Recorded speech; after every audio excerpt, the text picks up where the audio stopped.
Yeah, thank you for coming. It's a sunny day out and you're here. Thank you. And thanks to UVM. This is a wonderful building and a wonderful, this whole conference center is just terrific. So my plan today is to talk for about half an hour and then turn it over to question and answer. And the half an hour-ish presentation is a broad view of nuclear issues, and then I'm assuming that the question and answers will get more specific to the United States and to Vermont. But there's so many similarities, I figured I would take a look at the overall condition of nuclear power and how we got to where we are right now. Okay, so this is Nuclear 101, and it's a good idea to start about how a nuclear power plant starts. There's a bunch of ways of making electricity. The first way is chemically, and solar cells make electricity chemically, no moving parts. The other one is fuel cells. There's something called a Bloom box, which is about an 80% efficient process that converts a gas, methane, into electricity. So chemical processes to make electricity have no moving parts. Now there's mechanical processes. And nuclear is a mechanical process, not a chemical process. The two that I have are straight mechanical. Wind power is mechanical, and so is hydroelectric. The bicycle on the side is also a mechanical way of producing power. Basically, if you move a current, if you move magnetism through a field, you're going to create electricity. And that's what the bicycle does. Give you an idea how little power comes out of a bicycle. Lance Armstrong can generate about maybe 500 watts of power continuously for maybe 6 hours. So so a professional athlete right at the top of his performance maybe can crank out 500 watts, 500 watt bulbs for 6 hours. And then he's exhausted.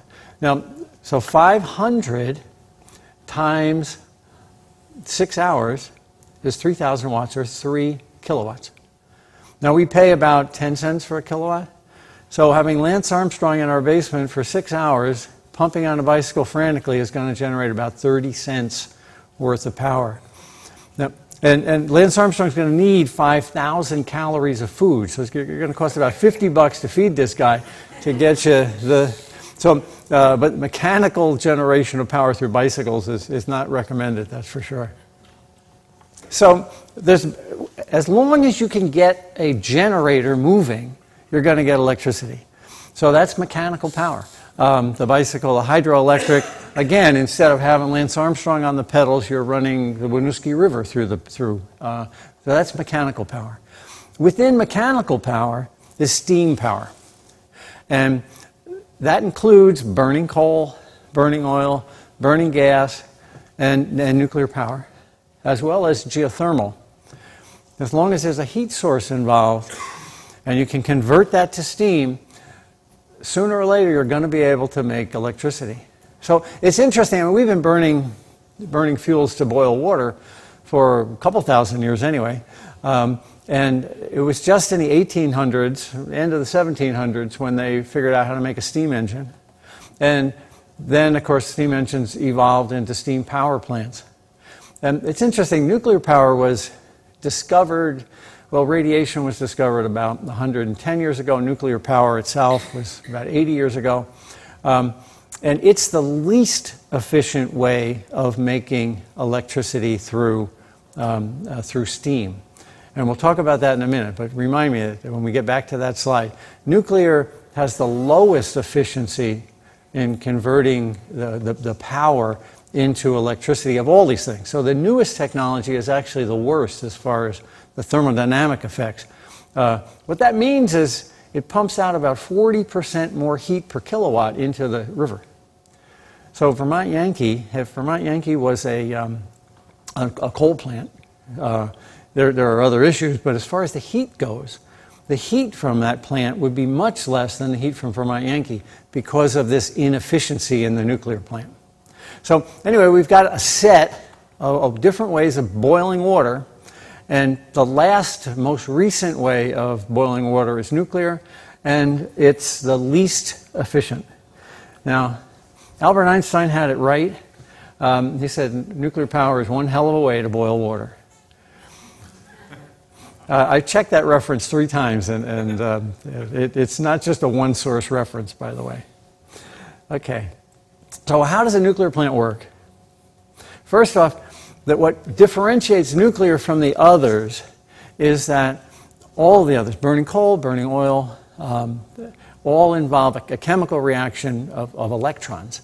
They split the electrons and convert carbon into carbon dioxide. But nuclear isn't a chemical reaction. It happens inside the nucleus of the atom, hence it's nuclear.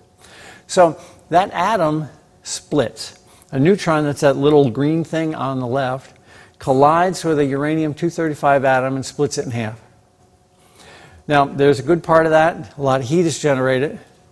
And there's a bad part of it. Those 2 particles off on the side are also radioactive. And in the process, it gives off 3 more neutrons to perpetuate the reaction. So this was discovered in like 1930, and people realized, oh my God, there's about 1 million times more power generated in that reaction than there is in a comparable chemical reaction.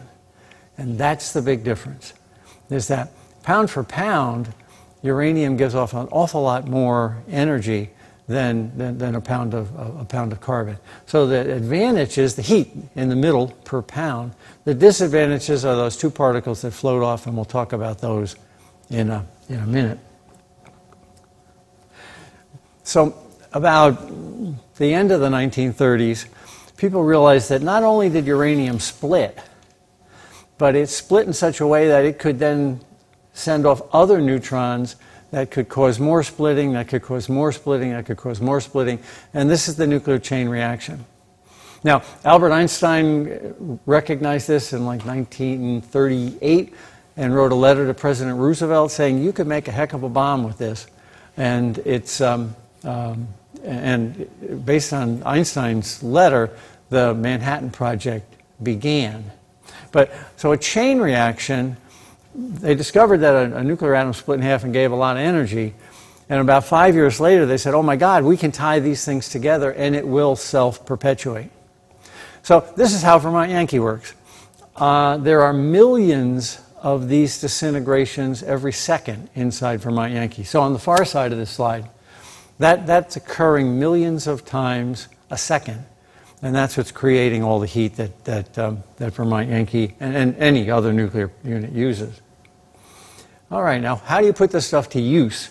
In 1954, Eisenhower had the Atoms for Peace program, and basically we knew how to make this go uncontrollably into a bomb.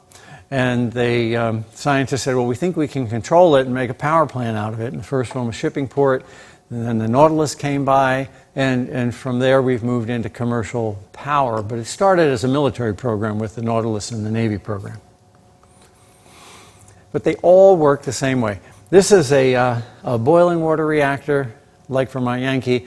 There's an extra loop in pressurized water reactors, but it's the same deal. You've got, let's start on the far left.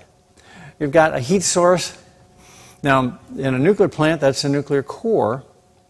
But if this could just as easily be McNeil Generating Station down here with its wood-burning power plant. As long as there's a source of heat, it's going to boil water. This source of heat is a nuclear reactor at low temperature steam. McNeil actually has higher temperature steam than a nuclear plant. Okay, so you've got the nuclear boiler creating bubbles, steam, that run up, and then that light blue line across the top is the steam that enters the turbine. And at this point, it's mechanical. It doesn't matter whether it's a nuclear plant or a coal plant. It's only the far left of that slide that really talks to the issue of nuclear power. It turns a turbine that's connected to a generator that sends electricity out to your house. Now, the back end of the cycle is the steam has to be condensed into water and then pumped back into the nuclear reactor to begin the cycle all over again. And there's a second loop of river water that runs adjacent to the radioactive water, but doesn't contact it directly. And that's in a thing called the condenser. And the condenser is probably twice as big as this room, and this is a pretty big, huge room. So it runs river water through one side of pipes that cools the steam and makes it water that then can be pumped back into the nuclear reactor. You can't pump steam. You need to get it back to water. So when you hear about a power plant having a condenser leak, that's river water that leaks into the condenser. The pressures are such that the river water takes the river water goes into the reactor. It doesn't go the other way. When Vermont Yankee or another plant springs a condenser leak, it's dirty river water going into the nuclear reactor, not radioactive water going out into the river. There's other leaks that pollute the river, but the condenser leaks that have been endemic to Vermont Yankee are designed so it leaks in, not out. And then the cycle begins again. Let's talk about the power that comes out of that nuclear reactor. Vermont Yankee is a 650 megawatt plant, and that's roughly equivalent to 2.5 million horses, 2.5 million horsepower. And they're in a space that's 12 feet by 12 feet by 12 feet, roughly. So essentially a bedroom has 2.5 million horses of power being generated in it. And so that's the advantage, but it's also the disadvantage, as you'll see a little bit later. The beauty of nuclear compared to coal is that the power can be in a very small area. The disadvantage to nuclear compared to coal is that the power can be in a very small area. The other issue, and I talked about this about 2 minutes ago, and that's the quality of the steam. A nuclear reactor churns out steam at less than 600 degrees. The McNeil wood burner here in town has hotter steam than that, and some coal plants have steam much hotter than that.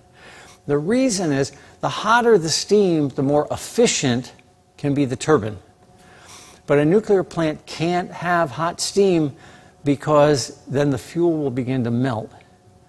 And so the problem of nuclear as far as thermal pollution goes, the nuclear plants are 40% more thermally polluting than coal, gas, and oil plants, is that they have to run them at a low temperature to prevent the fuel from melting. So that's the big difference. So again, it's fascinating to me that the newest technology, and it's 80 years old, it's hardly new technology anymore. You know, we all think of nuclear as the greatest invention on the block in the last 10 years or something. We're talking about something that was discovered in 1930 here. The newest invention in all the ways of heating water is the least efficient. Okay, so the advantages of nuclear are mainly that you get an enormous amount of power out of a very little mass. A truckload or two or three, no more than 3 truckloads of fuel are all that's required to run Vermont Yankee for a year. Now, if that were a comparable coal plant, it would be a trainload a day. So the advantage becomes the disadvantage shortly, but the advantage of having an enormous amount of power in a very small space is that it doesn't use a lot of material. Now, that doesn't mean that there are not front-end problems in this process. The uranium mining is a significant scar on the environment. And the reason there is that the quality of uranium has gradually dropped way, way down. The Belgian Congo was where uranium was initially discovered. And the ore in the Belgian Congo was close to 1% uranium. And that's what started the Manhattan Project with Belgian Congo ore. And well, that quickly got used up, and then we went down to 0.1% uranium. And now we're down at 0.1% uranium. So in a ton, the Belgian Congo ore had 2,000 pounds, kicked a decimal 20 pounds. Now we're at 2 pounds. Now we're at 0.2 pounds, and we're very rapidly heading toward 0.02 of a pound of uranium in a ton of earth. So we're stripping the planet of the high density uranium and going for smaller and smaller quantities of uranium in a pound of Earth. A source of uranium is the Jordanian desert, and it's at 1,000%. And believe it or not, uranium prospectors are looking at Jordan, saying, 20 years out, we can take that whole desert, and for every pound, we'll get 0.001 pounds of uranium out of it. So it is becoming an incredible venture as far as the mining end goes. So when you hear clean, safe, reliable, you got to look at this whole cycle. And I'll talk about the other end of the cycle. But the front end of the cycle, we talk about mountaintop mining in West Virginia. The same thing's happening in uranium mining, because the quality of uranium that we're discovering now is nowhere near what was available in the 1940s. Okay, so the disadvantages get back to those two pieces of called daughter products. When you split the uranium, the daughter products are the disadvantages, and that's that and that. So there's your uranium. It splits, and the two daughter products are the uranium. If this stopped at giving off an enormous amount of heat, we wouldn't be here today. But the problem is what's left after the split. So the daughter products have two main problems associated with them. One is that they're physically hot for on the order of 3, 4, 5, 6, 7 years. And the second one is that they're radioactive for centuries. So I'll talk about each one of those separately. A lot of people didn't realize about the physical heat until Chernobyl happened, and then Fukushima. I guess I want to, before I skip the slide in my mind here, those daughter products emit radiation, and there's 4 types of radiation. The 4 types are, there's 3 of them are particles, physical things, an alpha particle, a beta particle, and a neutron. And the other one is a gamma ray. And so this is an electromagnetic spectrum on the bottom there. And light is a ray. And as light gets more energetic, it becomes ultraviolet. More energetic still, it becomes X-rays. And more energetic still, it becomes a gamma ray. So these gamma rays that a nuclear power plant emits are nothing but a high-energy X-ray. Now, what's going on there, though, and we'll talk about the gamma first. Gammas penetrate you from the outside. So, for instance, if you're near Vermont Yankee, the reactor and the turbine are giving off what they call sky shine. And those are gamma rays that bounce off of the air molecules and rain back down on the Earth. Very similar to an X-ray. There's not a lot of scientific argument about the effect of an external gamma ray on your body. The scientific arguments come about the effect of those other particles, the alpha particle, the beta particle, and the neutron, when they get inside you. And this is what's called a hot particle. So these are much larger particles, but they don't penetrate as far. So if I had an alpha emitter and I laid it on my skin, it would not even penetrate the first layer of my skin. Same with a beta particle. Neutron's a little different. So they're not penetrating when they're outside your body. But the problem becomes when you ingest them by breathing or drinking them in or eating them in, then they lodge in an organ. And the scientific argument that's occurring right now is over the effect not of the radiation that shines down on people, but on the effect of the radiation that you get inside your body. So that's what the big argument is about. Now, there's 2 camps here in the scientific community. The nuclear industry and the Nuclear Regulatory Commission, the Japanese government, all subscribe to the International Council on Radiation Protection, ICRP. And I call that the Bobby McFarland camp, the don't worry, be happy camp. And on the other side, there's the ECRR and like-minded scientists.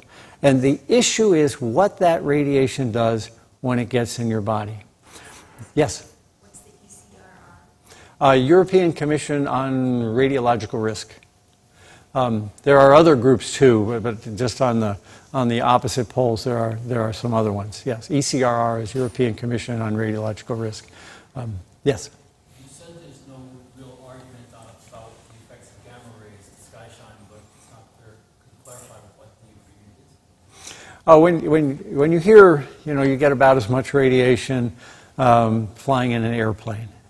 Those issues about a millirem of external radiation falling on you, I don't think either of the parties, and it's actually a much broader spectrum, but we'll call it the oh my God, it's really bad, and the don't worry, be happy camps. Between those two, they would still agree that a flight on an airplane is relatively inconsequential because it's external radiation. But the problem becomes when the particle is ingested. That's where the big scientific discrepancy begins. So to be clear, when you're near a nuclear power plant, gamma radiation is pretty much off. Yeah, I'll take a bunch of questions later, but this gamma radiation that's shining down, we are bombarded every day by cosmic rays, and the cosmic rays we're bombarded on are about 100 millirem a year. And everybody on the one camp will say, well, if we can withstand these gamma rays, a little cesium atom in our lungs is no big deal. So that issue of comparing an external exposure, which most scientists don't argue about, versus the internal exposure of picking up a hot particle is the issue where scientists disagree. Okay, so now on that, here's the difference, and there are, I'm sure there's thousands and thousands of pages written about this difference, but the difference basically is that if you get some cesium inside your body or any other isotope, what the ICRP group would say is they'll take the energy emitted by that radioactive cesium and they'll average it over most of the whole organ. So if I've got a cesium particle lodged in my lung, they'll average that energy over my whole lung. Now what the other scientists feel is that that's really not fair. What's happening is that energy is not dissipated over the whole lung. It doesn't go very far at all. But in the distance it goes, it creates much destruction. So the opposite camp is saying that the radiation does a lot of local damage, and once you've created that local damage, sometimes your body generates a cancer as a result. So the difference in the camps is, do I average that energy over the whole lung, or do I average it over a relatively small area around the particle? Now, I just had a great explanation of this explained to me just about 2 days ago, and I'm going to share it with you. The ICRP, the Bobby McFarlane crowd, it thinks of a lung as, think of a stadium with 100,000 people in it. Okay, that's the whole lung. And in the middle is somebody with a high-powered rifle and 10 rounds of ammunition. Well, that person fires 10 times into the crowd. The ICRP's position is that, well, on average, that energy didn't hurt much. Now, the flip side of that argument is that the ECRR and those other scientists realize that 10 people up there, it really hurt a lot. And the other 999, whatever, the remainder of the group in the stadium had no exposure. So that basically is the difference in the two camps. I subscribe to the camp that there's a lot of local damage caused. Not all the time does it cause cancer. A lot of times your body will isolate it or repair it, but it's more cancerous than the International Council would suggest. Now, we have a book here, and it's put out by three doctors and physicists that are in the camp that supports this very local high-energy exposure. It's called Chernobyl Consequences of a Catastrophe, and its primary author is a guy named Yablokov. this is beginning to turn the tide. The ICRP was trying to say that basically Chernobyl killed almost no one. Yablokov's saying it's more than 1 million.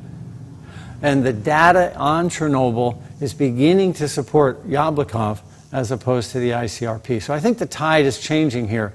But Chernobyl was 25 years ago. So you'll hear health physicists talk about the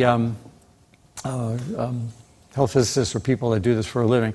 We'll talk about Fukushima being, I've heard numbers as low as maybe a couple hundred people may die of cancer, and I've heard numbers say as many as 2 million may die of cancer. And the difference is not really about that external cloud that the plant released in the first day or two. The difference is about what the people are inhaling now or imbibing now that stays in the ecosystem for a long, long time. So, all right, let's go to my next slide here. So the daughter products have 2 problems. The first one is heat. We really didn't know too much, the scientists did, but I don't think it was really publicly understood that when you shut a nuclear reactor down, you don't shut a nuclear reactor down. The chain reaction stops. There's no more splitting of the uranium. That happens immediately. So when you hear the reactor's been shut down safely, that means the splitting has stopped. But these pieces, these daughter products, remain physically hot for years. And at Fukushima, for instance, let's talk about that 2.5 million horses. When the reactor shuts down, there's still 5% of the horses still in the room. The 5% doesn't sound like a lot, but it's 150,000 horses in your bedroom.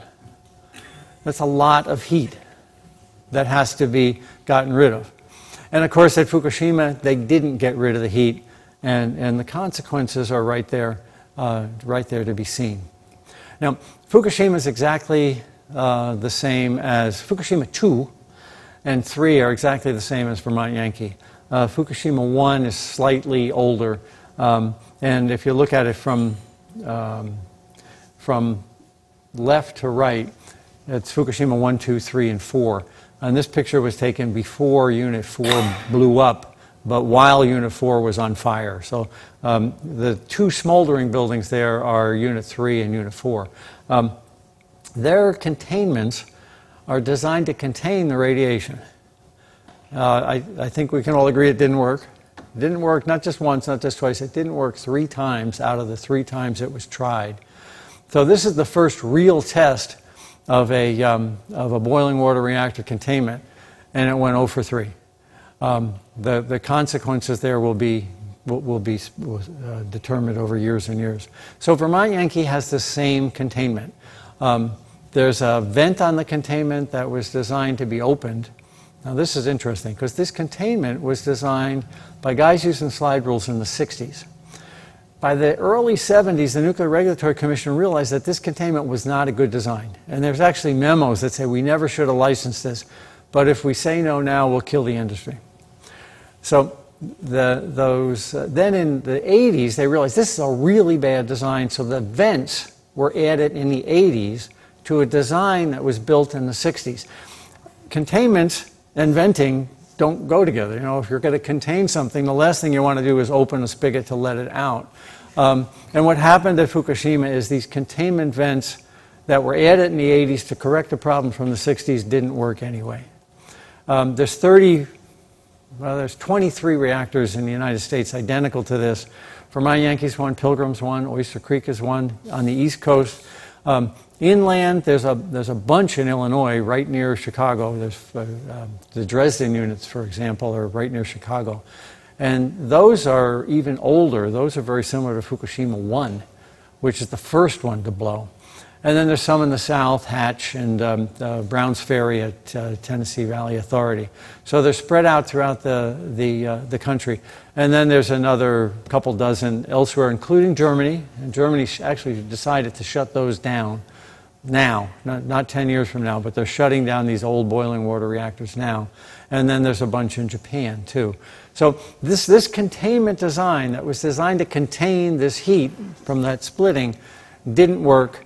And the Japanese are having second thoughts, the Germans are having second thoughts, and the American Nuclear Regulatory Commission says it's not a problem, it can't happen here. And actually, there's no planned modifications on these containments as a result of Fukushima right now. Okay, so problem number one was when these things split, they give off a lot of heat. Engineers knew that. They built the containments, and the containments have failed 3 times out of 3. Problem number two is that even when they stop giving off heat, they remain radioactive for centuries. This is an example of cesium-137. It's got a 30-year half-life. And a lot of people say, well, in 30 years, half is gone. In the next 30 years, the other half is gone. No, it doesn't work that way. In 30 years, half is gone. So if there was 1 million cesium particles, in 30 years, you're down to 500,000. In the next 30 years, half of those are gone. So you're down to 250,000. The next 30 years, half of those are gone. You're down to 125,000. Well, what this means for Fukushima is that they've discovered radioactive straw at about 50 miles away from Fukushima. That's at 600,000 disintegrations per second in the straw, in a pound of straw, not much straw. And so what that means, if you keep that straw for a month, it's not going to decay away. A year, it's not going to decay away. 30 years, it'll go from 600,000 to 300,000. That's still not good. You really have to keep this stuff out of harm's way for 300 years before it completely goes away. The concept is 10 half-lives. So if it's a 30-year half-life multiplied by 10, and after 10 of those divisions, it will get small enough that it's essentially impossible to measure. Iodine, which we heard about and we were concerned about in milk, had an 8-day half-life. So in 80 days, it was essentially gone from the milk. The issues are mainly cesium and strontium, which is strontium's a bone seeker, and cesium is a muscle seeker. And so they attack different parts of your body, and the plants give both of them off extensively. So if you remember your periodic chart, and I'm sure we all have the periodic chart burned in our head from some high school science teacher, right? If you look at, when you have a cramp, you're supposed to eat a banana because it has potassium. Well, potassium and cesium are right above each other in the periodic chart, so they mimic each other. So cesium goes to your muscles. After Chernobyl, there was a diagnosed new illness, if you will, called Chernobyl heart. Well, the heart's a muscle, and the radioactive cesium from Chernobyl went to the kids' hearts. There's a lot of heart damage after Chernobyl from this cesium deposition in the heart. Strontium, if you remember, that's a little bit further out in a different column in the table. It's right under calcium. So it goes to your bones, and it damages your marrow, which, of course, create white blood cells and can cause leukemia.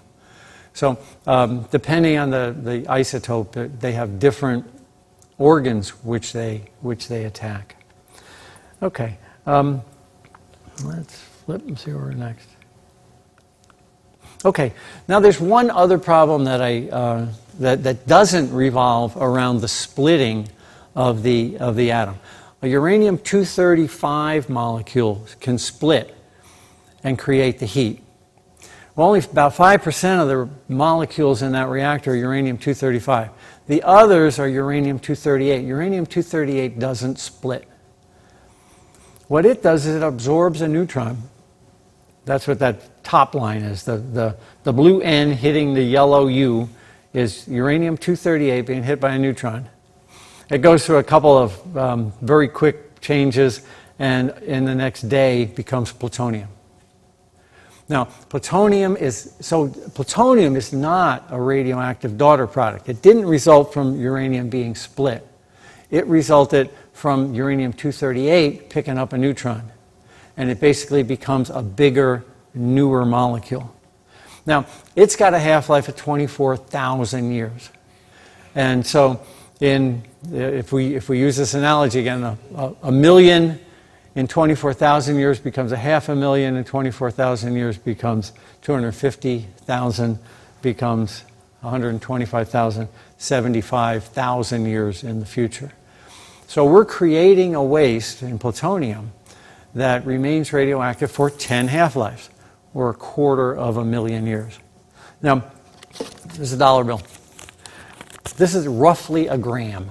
I teach physics, and if people want to we all think in pounds because we're English, but if you think in grams, the dollar bill is roughly a gram. A microgram, a millionth of this, if it's plutonium, is lethal, individually lethal. So 1 microgram of plutonium is lethal, and that's another problem. So we've got the relatively short-term problem. We only have to worry about the cesium stuff for the next 300 years. But then we've got this other problem of the plutonium that we have to worry about for 250,000 years. The title, Into Eternity, is the name of a movie that's been out now for about 6 months. And it's a breathtaking movie made in Sweden that discusses the Swedes have nuclear power plants. And they've decided, okay, we're going to take care of this problem. We're going to build our own waste dump for us. We're not going to take care of the Germans, the French, or the Americans. We're going to take care of our own, and we're going to build our own dump. And it talks about that process. This is the entryway into the Swedish dump. It's in a granite formation on an island way, way up on the North Sea. And it's designed to have access for the next century so they can put the fuel in. And then it's designed to be destroyed so nobody can get back in to be damaged by the fuel. So the pyramids lasted 5,000 years. This has to last 45 times longer than the pyramids. We're talking about, man started civilization 10,000 years ago, so we're talking about 24 times longer than people have been able to communicate using language. And this facility has to remain intact to prevent that plutonium from getting in the environment. Well, it's interesting. This movie, Into Eternity, talks about how do you put a sign on this building to warn people? And if you think about it, now, language, if you Old English, gosh, I can't understand a thing from Beowulf, right? I don't even know if that was Old English. I'm sorry. I'm sure somebody here does. So in less than 1,000 years, we can't even understand what people said. And we're talking about putting a keep out, danger, keep out sign that's got to be understandable to people for the next 250,000 years. So that was part of this movie, Into Eternity, is about that. So it's interesting, though. So the goal of this facility is to protect mankind from the plutonium. So we are generating plutonium in our lifetimes to watch Golden Girls on TV or Michael Jackson's funeral or whatever. That's creating a waste that has to be guarded for the next 250,000 years, for that 1 hour of enjoyment watching your television screen. It's an interesting thing to discuss. So this facility I thought this facility had one purpose. And a couple months ago I was talking to a scientist. He says, no, he says, there's a second problem. The first problem I always thought, and the only problem I always thought, was to protect mankind from the plutonium. But there's another problem. We have to protect the plutonium from mankind. Now, there's guys like Hitler that come along every now and then that want to, destroy their neighbor. And if you know that a substance down there can make the greatest bomb in the world, what's to prevent a nefarious civilization a couple hundred years from now from drilling down to get it? So if we put the warning sign out to tell people stay away from here, that protects us from the plutonium. But if we put that same sign out, it allows people to discover it and dig back down to make a weapon out of it in the future. So there's a real dichotomy here about should we maybe not even put a sign on this building, on this hunk of rock, and hope that over the next 100 years or a couple hundred years people will forget it's ever there and make it less likely. So we have to protect mankind from the plutonium, but we also have to protect the plutonium from mankind. The last thing I wanted to talk about is the picture up here on the top. That's a plutonium, not atom, a piece of plutonium lodged in a lung of an ape. And the tracks that you see are individual alpha particles that are shooting out and damaging parts of the lung. And this gets back to that ICRP, ECRR debate. The ICRP, the International Council, the Bobby McFarland group, would say that, well, that energy gets averaged out over the whole lung. It's not a problem. And the the other camp would say, no, just look at this radiograph. And it's not getting averaged out over a large mass of that lung. In fact, it's very concentrated in a very local location. And I think that's it. All right. Thank you.